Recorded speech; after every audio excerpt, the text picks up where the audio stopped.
Je vais commencer par vous poser des questions. C'est une nouvelle tradition à cette table. Il faut vous mettre dans la peau de quelqu'un d'autre et répondre à mes questions. Alors, si vous étiez Jean Rochefort, auriez-vous finalement publié vos mémoires, puisque jusqu'ici, il disait « j'écris, mais je me relis ». J'aurais...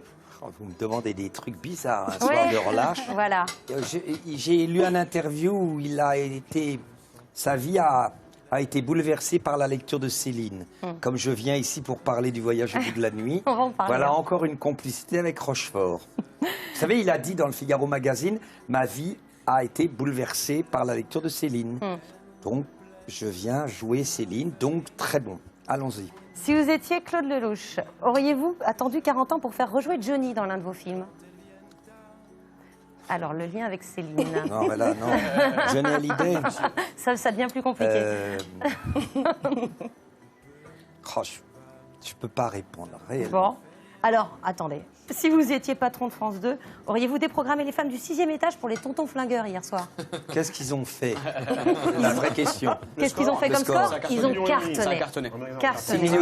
Ils ont hyper bien fait. Ouais. Donc ça fera presque pareil, hein, Oui. parce que le dernier film d'Ozon sur la 2, Potiche a très bien marché. marché. Il n'y a qu'une loi, c'est la loi de l'efficacité. Il n'y a pas d'humanité, mais Les Femmes du 6e étage a fait un très gros succès au cinéma, et ça va marcher, on sera sera content. reprogrammé dans quelques semaines. Ouais. C'est quand que c'est reprogrammé? Pour l'instant, c'est pas encore, ce sera sans doute début janvier, je pense. Très bien, Ouais. on est jeté en 2014. Tu vois, c'est ça la difficulté, on espérait être pris en 2013, et puis on est jeté en 2014. Oh, c'est pas mal aussi, janvier. Les gens ont C'est bien. froid, ils restent chez eux, ils regardent la télé. Un mot quand même de Georges Lautner. C'est un réalisateur qui vous séduisait?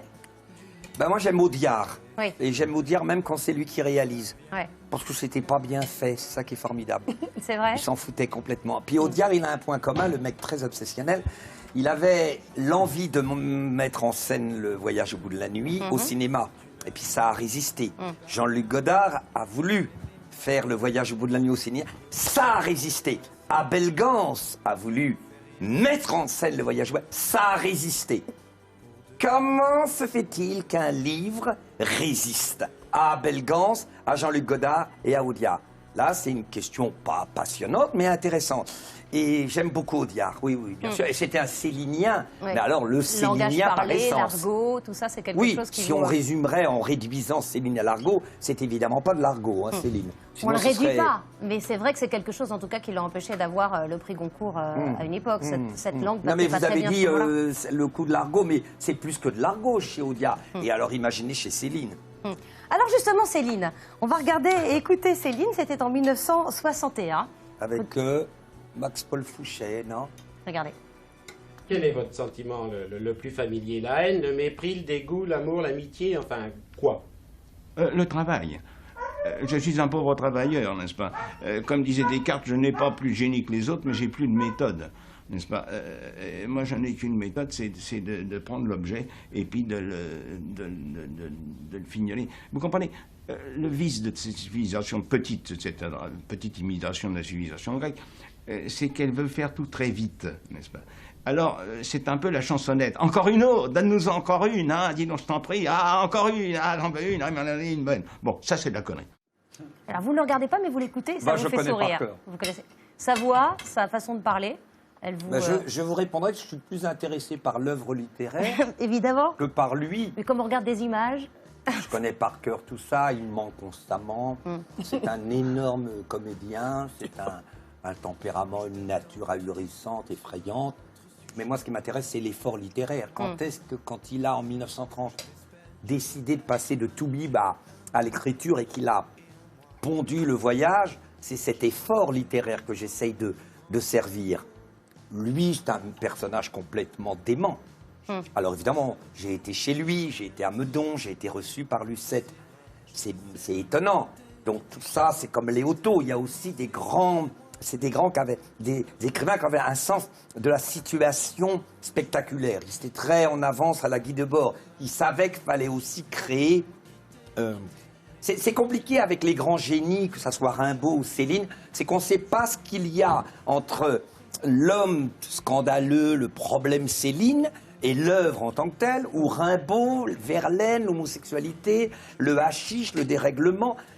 C'est difficile. Des fois, la mythologie de l'écrivain fait de l'ombre à l'œuvre essentielle qui sont l'agencement prodigieux de ces mots les uns derrière les autres qui ont fait dire à Céline, autant dire une phrase pour mettre le bon niveau. Et je sais que c'est une émission qui est, à mon avis, de bienveillance et d'écoute surtout, c'est sa qualité. C'est que, par exemple, je pensais à la dépression nerveuse. Il y a une phrase dans Le Voyage au bout de la nuit où Céline est en Amérique et il dit... Comme ça, au bout d'un chapitre, rien d'exceptionnel, il dit « C'est l'âge aussi qui vient peut-être le traître et nous menace du pire. On n'a plus beaucoup de musique en soi pour faire danser la vie. Voilà, toute la jeunesse est allée mourir déjà au bout du monde dans le silence de vérité. Puis où aller dehors, je vous le demande, quand on n'a plus en soi la somme suffisante de délire. La vérité, c'est une agonie qui n'en finit plus. La vérité de ce monde, c'est la mort. Il faut choisir, vous voyez ce que je veux dire? Mourir ou mentir.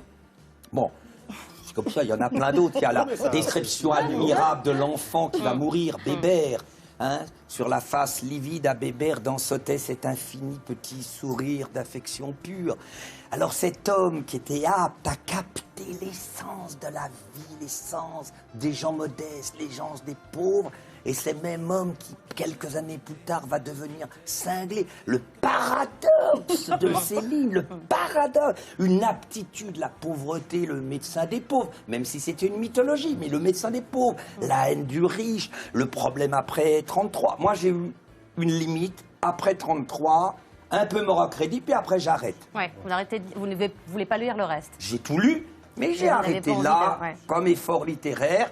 Ce qui permet sur les plateaux télé. Bagatelle. Et ben voilà, je m'y attendais. Bien entendu.